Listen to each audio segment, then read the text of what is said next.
खुदावंद भला है, उसकी शफकत अब भी है और उसकी वफादारी पुश्त और पुश्त कायम रहती है। मेरे साथ निकालिए मुकाशवा की किताब, उसका 3रा बाब और उसकी 14वीं आयत से हम तिलावत करेंगे।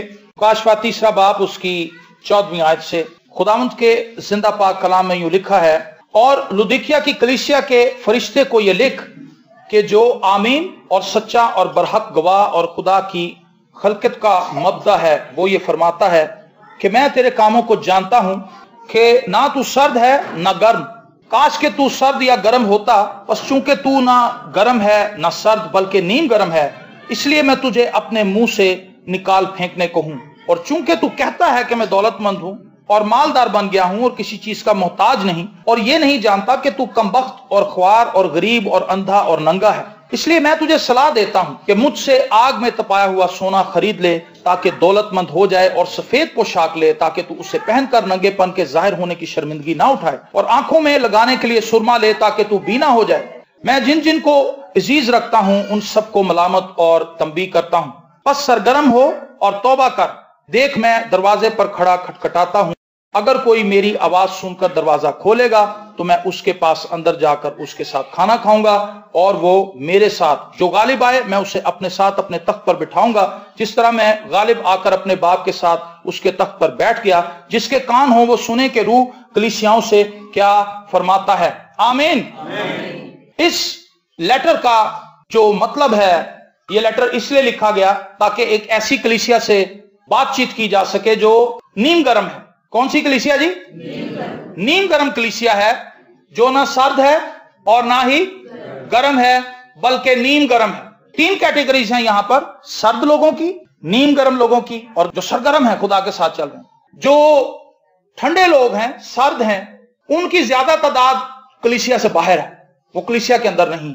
जितने भी सर्द लोग हैं जो खुदा को नहीं मानते, चर्च को नहीं मानते, पादरियों के खिलाफ बोलते हैं, पादरियों को नहीं मानते, वो चर्च से बाहर रहते हैं, वो चर्च आना पसंद नहीं करते, उनकी ये ड्यूटी में शामिल नहीं है, वो सर्द हैं। खुदा उन्हें सर्द कैटेगरी के अंदर फेंकता है। लेकिन जितने भी नीम गर्म हैं वो कलीसियाओं के अंदर भरे हुए हैं।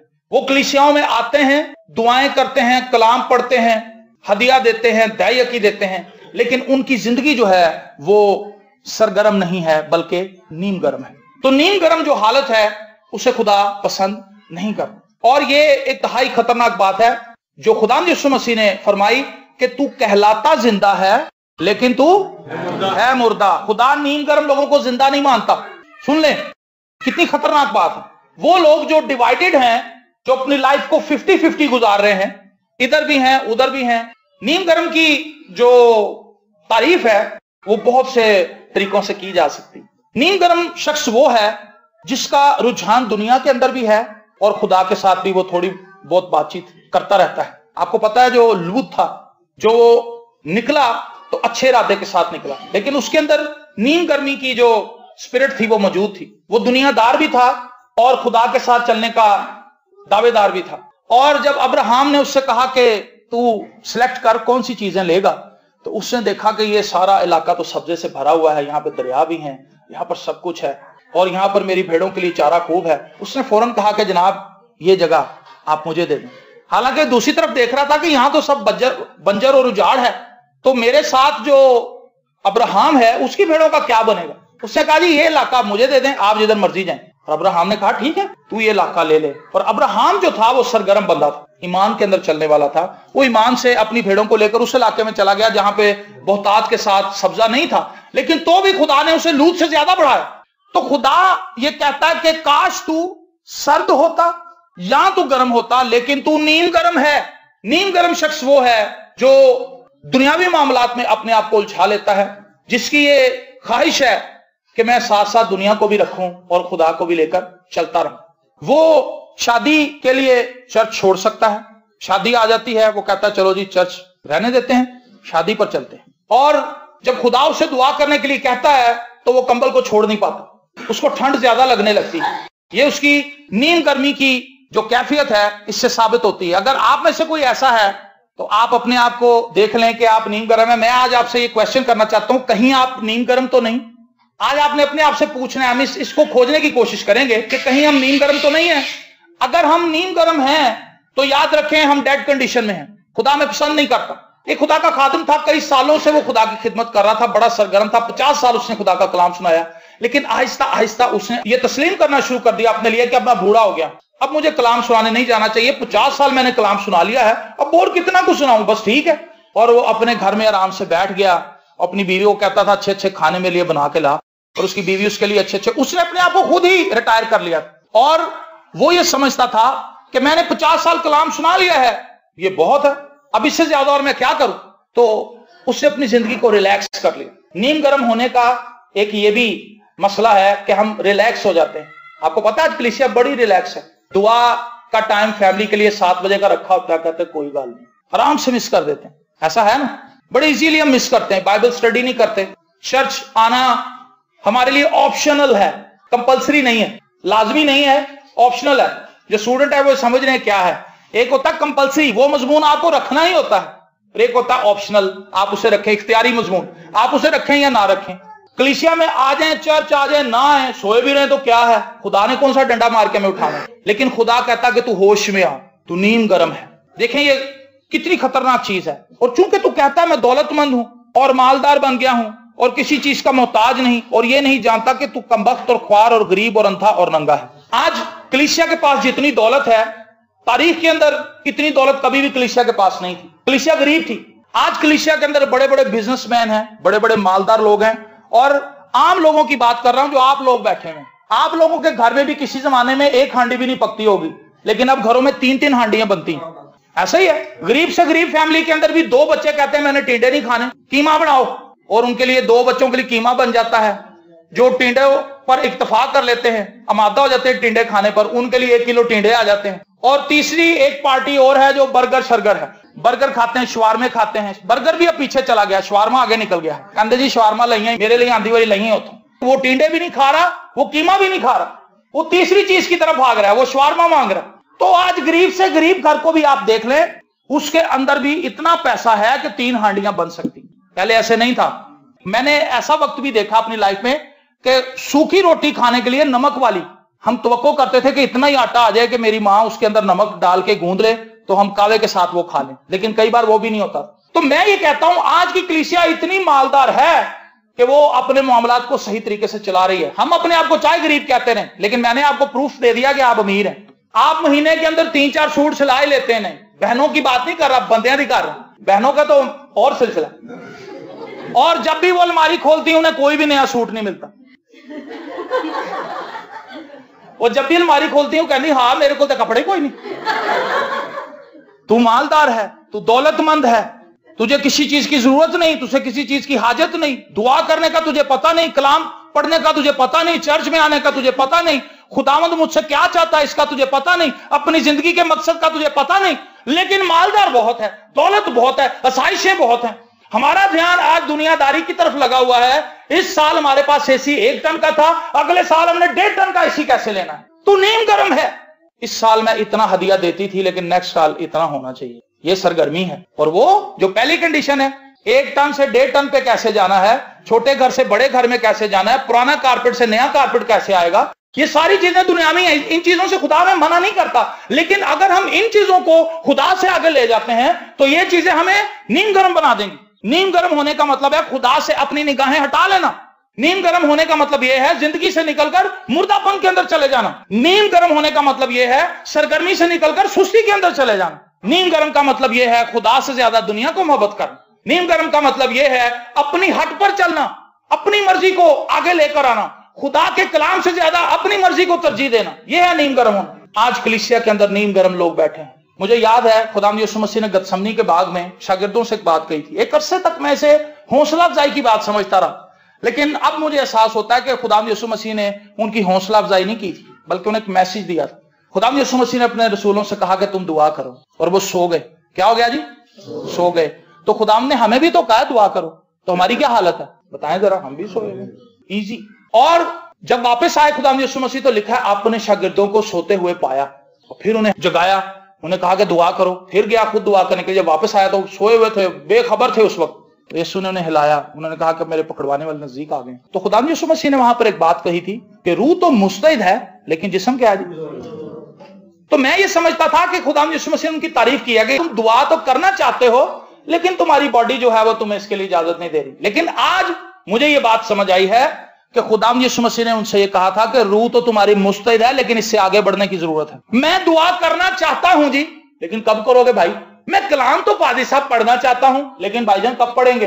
कब्र में तो नहीं आपको बाइबल दी जाएगी। मैंने आज तक किसी बंदे को बाइबल मुकद्दस के साथ दफनाते हुए लोगों को नहीं देखा। यार इतना बाइबल भी रख दो, पढ़ता रहेगा अंदर। वैसे ही दफनाते हैं, उसको बांध भी देते हैं, उसके अंगूठे भी बांध देते हैं, उसके हाथ भी ऐसे वो अकड़ जाता है। कब्र में कुछ नहीं हो सकता।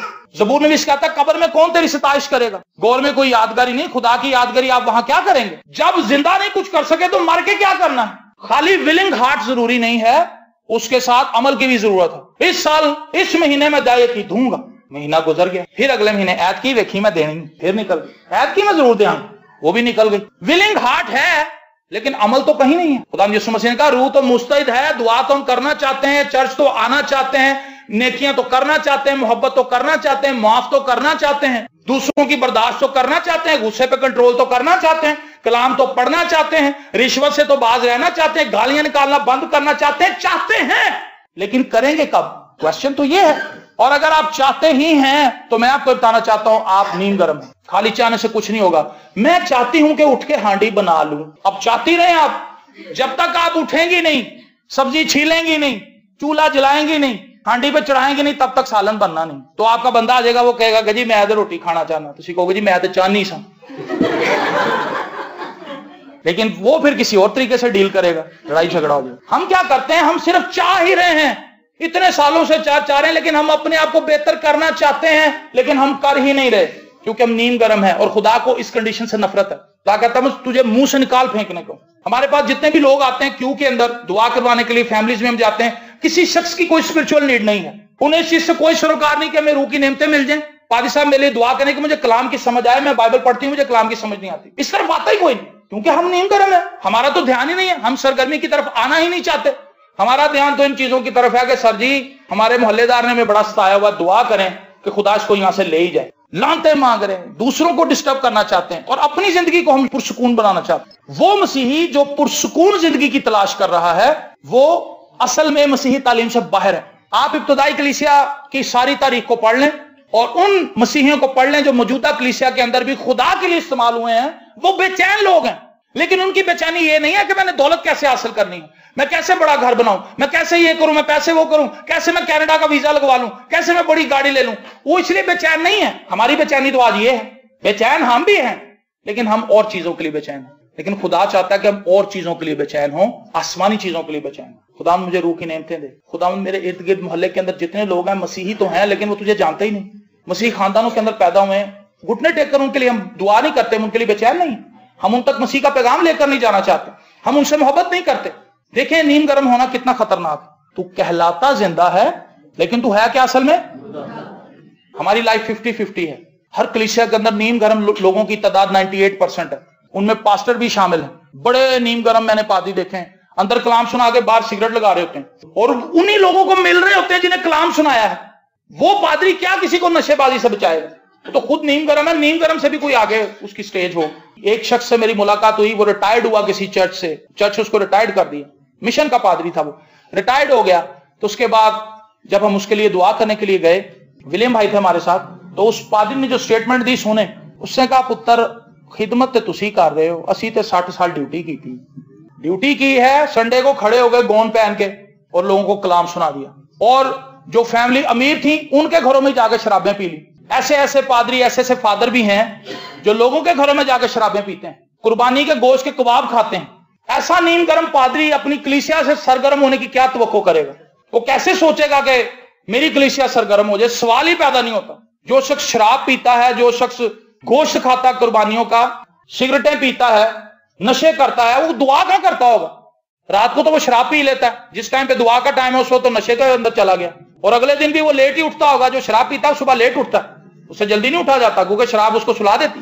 नीम गर्म हालत कलीसिया के अंदर है और ये तबाही का बाइस है। लेकिन खुदा चाहता है कि हम इस हालत से बाहर आए। आमीन। खुदा हमें इस हालत में देखना नहीं चाहता। बहनें जो हैं वो दिन में तकरीबन 7 से 8 घंटे टीवी देखती हैं, आम रूटीन में 6 घंटे कम से कम। ये मैं नहीं बता रहा, ये सर्वे है। बच्चे स्कूल चले जाते हैं, शोहर भी काम पे चले जाते हैं, उसके बाद टीवी लग जाता है, मॉर्निंग शो लग जाते हैं, 9 बजे से लेकर 12 बजे तक तो वही चलते रहते हैं, 3 घंटे तो उसमें गुजर गए। उसके अंदर वो टोटके बताते हैं, गोरा होने का टोटका, फलाना टोटका, दांतों में चमक कैसे लाई जाए, आंखों के अंदर क्या डालना है तो आंखों के अंदर बिनाई आ जाए, बालों के ऊपर क्या करना है कि बाल चमकदार बन जाए, और पता नहीं क्या कुछ, और उल्टे सीधे उसके अंदर काम। उसके बाद फिर ड्रामे, उसमें टाइम गुजर जाता है, साथ साथ वो घर का काम भी कर रही होती हैं, लेकिन उन्होंने आदत बना ली कि टीवी के साथ उन्होंने अपने आप को एसोसिएट कर लिया है। ये नींद गर्म होना है। और अगर उसी बहन से पूछा जाए कि आप बाइबल कितनी पढ़ती हैं, 1 चैप्टर, और अगर वो 6 घंटे बाइबल पढ़े, वो सुस्त से सुस्त भी होगी ना तो कम से कम 25 बार पढ़ लेगी। कितने चैप्टर जी? 25 चैप्टर। ये सुस्त रीडर की बात कर रहा हूं, जो बीच में हिज्जे भी करता है, रुक जाता कहीं कि ये इसका क्या मतलब है, 2-4 दफा रुकता है, पढ़ता है। स्लो भी अगर आप पढ़ें 6 घंटे में तकरीबन आप बाइबल मुकद्दस के 25 बार पढ़ लेंगे। लेकिन जो फास्ट रीडिंग करने वाला है वो 6 घंटे के अंदर बहुत ज्यादा बाइबल पढ़ लेता है। तो हम नींद गर्म हैं या नहीं है? हम दुनियादारी को ज्यादा वक्त दे रहे हैं। किसी के घर जाकर बैठ जाए वो बैठे ही रहते हैं। हम ये नहीं कहते फौरन यहां से निकल जाएं ताकि दुआ करें जाकर। एक दफा मेरे साथ अक्सर ऐसा कभी होता है, मैं अपने आप को आपसे लादा नहीं कर रहा, मैं अपने आप को भी आपके साथ शामिल कर रहा हूं। हम सब अपनी बात कर रहे हैं, मैं आपकी बात नहीं कर रहा। मैं कभी किसी जगह पर ज्यादा देर बैठ जाऊं, सारी रास्ते में खुदा का रूह मुझे डांटता रहता है इस बात के लिए कि तू है ना टाइम जाया कर रहे हो, तुझे दुआ करनी चाहिए, तुझे पढ़ना चाहिए था, तुझे दुआ करनी चाहिए थी, तुझे कलाम पढ़ना चाहिए था, तुझे दूसरों के लिए शिफायत करनी चाहिए थी। हम इन चीजों से दूर हैं।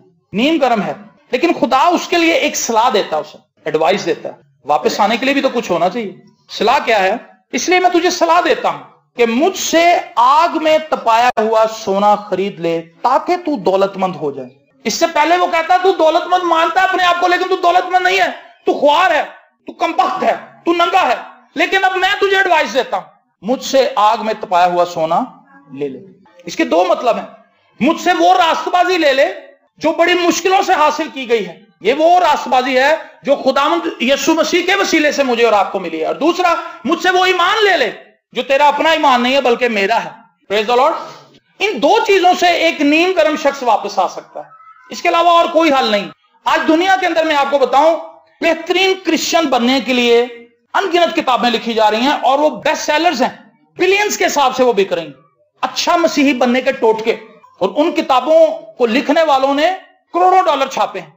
अमेरिकन पास्टर्स हैं, यूरोपियंस हैं, और पूरी दुनिया के अंदर ये ट्रेंड चल रहा है। लोगों को ये सिखाया जा रहा है कि आप नींद गर्म हैं लेकिन आप अच्छे बन जाएं। अगर आप अच्छे बन जाएंगे तो आप खुदा को पसंद आ जाएंगे। समझ रहे हैं मेरी बात? किसी और तरीके से आप अपने आप से अच्छे नहीं बन सकते, खुदा आपको अच्छा बनाएगा। समझ आ रही है आपको बात? आप खुद से अच्छे नहीं बन सकते, मैं खुद से अच्छा नहीं बन सकता, हम खुद से अच्छे नहीं बन सकते। अगर हम खुदा के पास आ जाए तो खुदा हमें अच्छा बना देगा। लेकिन लोगों को सिखाया जा रहा है कि आप अच्छे बनकर खुदा के पास जाएं तो खुदा आपको कबूल कर लेगा। तो इसमें से स्लीप कहां चली गई भाई? अगर हम स्लीप के बगैर अच्छे हो जाएंगे तो फिर यीशु मसीह की तो ये बहुत बड़ी बेवकूफी है कि यीशु मसीह स्लीप पर आकर लटक गया, अपनी जान दे दी, कोड़े खा लिए, कांटों का ताज पहन लिया, कील ठुकवा लिए, और पसली के अंदर नेजा उसने बर्दाश्त कर लिया, अपना खून बहा दिया, ठट्ठे उसके उड़ाए गए, उसकी दाढ़ी नोची गई। ये तो बड़ी हमाकत है। लेकिन असल में अहमक लोग हम हैं, क्योंकि हम राइट मैसेज को छोड़ के रॉन्ग मैसेज के साथ खड़े हो गए। ये लोगों में बड़ा ट्रेंड है। हमने तो इसे बंद किया, लेकिन दूसरी कलीसियाओं में ये छाया हुआ मसला। देग लेकर आते हैं, देग दे के जी हो जाते हैं, काटन का सूट पा के आते हैं, कहना जी आ खोलो जी देग, दिओ जी, एनू भी दिओ, एनू भी दिओ जी, एनू भी दिओ, देख छापर जी मैनू दे दो, मैं भी खा ला। घर वाले ने कहना सारी देग लोगों ने खुआया, मेरे लिए कुछ भी, साढ़े लिए कुछ भी नहीं बचाया। ओ बड़ा सुकून हो जाता उसे। ना वो शख्स दुआ करता है, ना उसने तौबा की है, ना वो दुआ करता है, ना वो कलाम पढ़ता है, ना उसे खुदा के कलाम की बाबत कुछ पता है, ना उसे पता है कि यीशु जमीन पर आया क्यों था। लेकिन देख दे के उसने गंगा नहा ली, वो नेक बन गया, वो अपनी नेकियों पे तराने लगा, कहने लगा मैं उस शख्स की तरह नहीं हूं जो बाहर खड़ा हुआ है, मैं तो दैय्य की भी देता हूं, मैं तो रोजा भी रखता हूं, मैं तो दुआ भी करता हूं। अपनी नेकी खुदा को बता रहा है। तो जो बाहर था वो तो चीखने चिल्लाने लगा, रोने लगा। उसने कहा मैं इस लायक नहीं हूं कि तेरे घर आऊं। तो यीशु मसीह ने अपने शागिर्दों से क्वेश्चन किया, कौन सा शख्स उन दोनों में से रास्तबाज बन के गया? उन्होंने कहा जी जो बाहर था। रसूलों को इस तालीम का पता था। तो यहां पर खुदा यीशु मसीह ने कहा मैं तुझे सलाह देता हूं, मुझसे आग में तपाया हुआ सोना ले ले। हमें जरूरत है कि हम स्लीप के पैगाम के साथ दोबारा से एसोसिएट हों, जुड़ जाएं, यूनाइट हों, तब हम खुदा से बरकत पा सकते हैं। खुदा इस नीम गर्मी को तू ही मेरी जिंदगी से दूर कर सकता है। मैं कलाम पढ़ना चाहती हूं, दुआ करना चाहता हूं, लेकिन इससे आगे मैं बढ़ नहीं पाता, मेरी मदद कर। तब खुदा हमारी मदद के लिए आएगा। आप लाख बहाने बना लें, लाख कोशिशें कर लें, आप नाकाम हो जाएंगे। और हुए भी हैं। मैं सही कह रहा हूं ना? कल से मैं 5 चैप्टर शुरू करूंगी, वो कल कभी नहीं आएगी। आज नकद कल उधार, और दुकानों के ऊपर, खोखों के ऊपर लिखा होता है आज नकद कल उधार। भाई आज नकद ले जा तो कल उधार ले ला, जब कल जाता फिर वो स्टिकर चिपका होता है आज नकद कल उधार, तो कल कभी नहीं आएगी, आज की बात है। और खुदा यीशु मसीह ने कहा मैं तुझे सलाह देता हूं, मुझसे ले ले।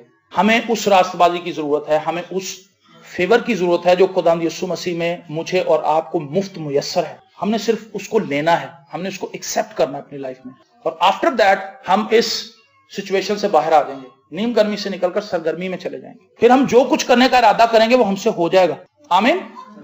और जो कुछ हम करने का इरादा नहीं रखते हम वो भी नहीं करेंगे। जिस्म की हालत में पौलुस रसूल ने यह बात कही है, उसने कहा कि मैं जो इरादा करता हूं मुझसे नहीं होता, वो जिस्म की हालत की बात। और फिर उससे सुपीरियर बात वो बताता है कि जो मसीह यीशु में है उन पर सजा का हुक्म नहीं होता। मेरी और आपकी जिंदगी अगर इसी तरह से चल रही है तो हम खतरनाक हालत में हैं, खुदा हमसे खुश नहीं है। लेकिन अगर हम खुदा यीशु मसीह की सलीब के पास वापस आ जाएं, अपने घुटने टेकें और अपनी इस हालत के लिए खुदा के हुजूर चिल्लाएं, रोएं, खुदा हम तो नीम गर्म ही जिंदगी गुजार, मेरे अंदर बर्दाश्त नहीं है, इतने सालों से मैं बर्दाश्त ही नहीं कर सकता, कोई बात मुझे कर दे मेरे से बर्दाश्त ही नहीं होती, मैं लड़ पड़ता हूं, मैं गुस्से में आ जाता हूं, मेरा टेम्परामेंट इतना कमजोर है, कोई भी शख्स मुझे आसानी से गिरा देता है, मैं शक करने लग जाता हूं, मैं गुस्सा करने लग जाता हूं, मेरे अंदर माफ करने की स्पिरिट नहीं है, मेरे अंदर बर्दाश्त बड़ी कम है, मेरे अंदर मोहब्बत नहीं है। ये सब नीम गर्मी की हालत है। हमें इसमें से बाहर आना है और इसके लिए हमें खुदा की जरूरत है। संजीदगी से अपनी दुआओं का रुख बदलिए, अपनी दुआओं को नमक, तेल, आटे, किराए, फीसें, इससे बाहर निकालें। ये सब चीजें आपको मिल जानी वैसे ही, लेकिन हमें असल मुद्दे की तरफ आने की जरूरत है। खुदा तू मुझे वो रास्तबाजी दे जो तुझ में मुझे हासिल हुई है, मुझे इसकी अश्योरेंस दे कि मैं रास्तबाज हूं। खुदा मैं तेरा शुक्र करता हूं कि तू मेरी जिंदगी के अंदर काम कर रहा है। खुदा के हुजूर बैठे हैं और उसको अपनी जराही करने दें, ऑपरेशन करने दें, और जब हम ऐसा करेंगे तो खुदा हमें बरकत देगा। सफेद पोशाक ले ले ताकि तुझसे पहनकर नंगेपन के जाहिर होने की शर्मिंदगी ना उठाए, और आंखों में लगाने के लिए सुरमा ले ताकि तू बीना हो जाए। लुदिकिया जो है इसका लफ्जी मतलब है इंसानों की हुकूमत, अवाम की हुकूमत, मतलब खुदा की हुकूमत नहीं है इसमें, इसका लफ्जी मतलब ही ये है। तो मैं आपको ये बताना चाहता हूं कि इस शहर के अंदर, इस इलाके के अंदर लुदिकिया में सुरमा बनाया जाता था और ये सुरमे की एक बहुत बड़ी इंडस्ट्री थी।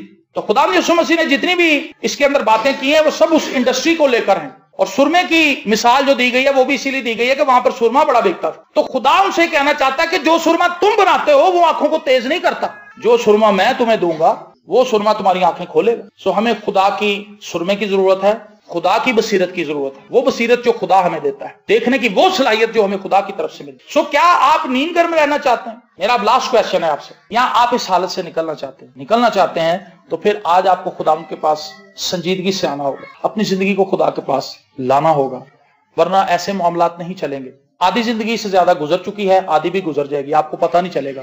इन सालों का भी आपको पता चला, कोई 60 साल का हो गया, कोई 50 का हो गया, कोई 40 का हो गया, कोई 35 का हो गया, किसी को पता ही नहीं। मैं अक्सर लोगों को अजर मजाक ये बताता हूं कि मैं कैसे भाईजान से अंकल में कन्वर्ट हो गया, मुझे पता ही नहीं चला।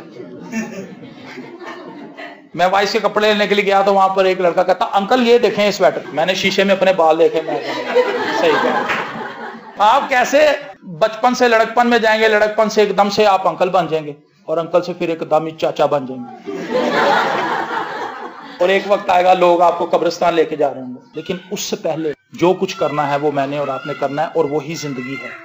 आमीन। सो मेरी ख्वाहिश है कि यहाँ पर जितने भी लोग बैठे हैं वो सब सरगर्म है। क्या तूने मेरे बंदे अयूब को देखा है? ये है सरगर्मी की हालत, खुदा उसकी मिसाल दे रहा है। ये फियल हकीकत इसराइली है, ये ट्रू बात है। तो अपनी बड़ाई उन्होंने नहीं की, ना अयूब ने अपनी बड़ाई की है, ना नतनीएल ने की है, लेकिन खुदा ने खुद उनको हाईलाइट किया है। एक शख्स के ताल्लुक का मैंने ऐसा ईमान पूरे इसराइल के अंदर नहीं देखा। तो यहीं से कह दे तो मेरा खादम शिफा पाएगा। ये सरगर्म शख्स की स्टेटमेंट है। उसने कहा तू यहीं से कह दे, मुझे पता है कि तू बाइख्तियार है, लेकिन हमें आज पता नहीं। टेलीफोन पे भी दुआ कराते, कहता भाई साहब चक्कर लाओगे, चक्कर भी ला लिया, फिर वो कहता तुसी चक्कर ही लांदे जाओ, पादी नूं चक्कर आ जाए। आओ आओ आओ आओ, तू यहीं से कह दे। तो फर्क है भाई, नींद गरम। एक पादी से दुआ करा ली, फिर दूसरे से, फिर चौथे से, फिर पांचवें से, फिर छठे से। मैं आपको ये बताना चाहता हूं, हम इस चीज की शदीद मजम्मत कर रहे हैं इन दिनों में, जिन घरों में भी हम जा रहे हैं, और एक लंबे अरसे से हम इस चीज को बयान कर रहे हैं कि बराए मेहरबानी एक कलीसिया को चुन लें जो आपको ठीक लगती है, और कलीसिया का चुनाव सिर्फ कलाम की सतह पे हो सकता है, खादम की ब्यूटी पे नहीं कि जी वो खादम दे तो कपड़े नहीं चंगे। आप ब्यूटीफुल खादम ढूंढते रहे, कामिल खादम ढूंढते रहे, वो पूरी दुनिया में नहीं है। सुन ले मेरे से, पूरी दुनिया में कामिल खादम कहीं नहीं मिलेगा, और ना ही कामिल कलीसिया मिलेगी। लेकिन वो कलीसिया जिसमें खुदा का कलाम सुनाया जा रहा है, आप उस कलीसिया के साथ जोड़ दें। सहूलियात देकर कलीसिया को ना अडॉप्ट करें, आज कलीसिया का एक बड़ा मसला यह है कि हर फैमिली जो है वो 6-6, 7-7 चर्चिस के साथ जुड़ी हुई। उन्हें पता ही नहीं, एक पादी उसे कुछ बता देता है, दूसरा पादी कहता रूह दा बपतिस्मा तो है ही नहीं। वो कहता भाई साहब तुसी कह रहे हो रूह कुदस मंगो, तो साढ़े भाई साहब दूजे तो कहते रूह कुदस है कोई नहीं, वो तो रसूलां नूं मिलिया सी, खत्म हो गया। एक कहता पानी से बपतिस्मा, दूसरा कहता पानी का कितने जिक्र ही नहीं। तो आप डावाडोल हो जाएंगे, आपको समझ नहीं आएगी कि हमने जाना किधर। आप कभी अड्डे पे जाएं, आप गए कभी अड्डे पे? सरगोदा, साहिवाल, फैसलाबाद, उकाड़ा, बसें ही बसें, एक ही मुसाफिर है, जाना उसे लाहौर है, लेकिन उसको सब खींच रहे हैं, तू काड़े आ, तू फैसलाबाद आओ, कहता भाई मैं लाहौर जाना।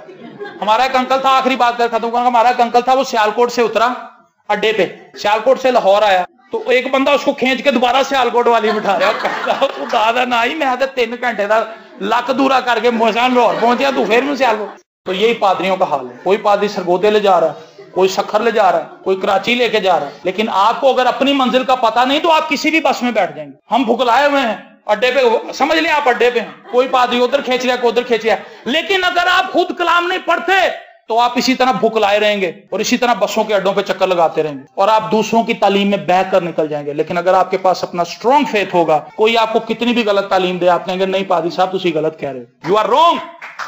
हालेलुया। और आप खुदा के कलाम को स्टैंड लेंगे, आप नींद गर्म हालत से निकल आएंगे, आप बरकत पाएंगे, खुदा आपको ब्लेस करेगा। और खुदा सरगर्म लोगों को पसंद करता है और खुदा चाहता है कि उसके लोग उसके रूह से भरे रहें, उसके रूह से जलते रहें और हर किस्म की गलत तालीम को काट दें और स्टैंड ले खुदा के कलाम के साथ और उन खादमीन के साथ जो खुदा के कलाम को ध्यानदारी से बयान कर रहे हैं और जो लगी लिपटी बातें कर रहे हैं उनसे इज्तनाब करें। लिखा है हर एक रूह का यकीन ना करो, यूहन्ना अपने खत में कहता है। रूहों का इम्तियाज होना चाहिए हमारे पास। रूहों का इम्तियाज की कसौटी ये है, अगर आप बाइबल मुकद्दस नहीं पढ़ते आप किसी भी शख्स की बात मान लेंगे। 2 औरतें आती हैं घर में, हम दुआ करने आई हैं। भाई क्यों आई हैं आप? ऐसी दुआ करना है जी। दुआ कर, लोगों ने घुसा लिया है, वो भी दुआ करने आ रहा है, वो भी आ रहा है, वो भी आ रहा है, और कई दफा वो चारों इकट्ठे ही आ जाते हैं, फिर उन्हें लड़ाई हो जाती।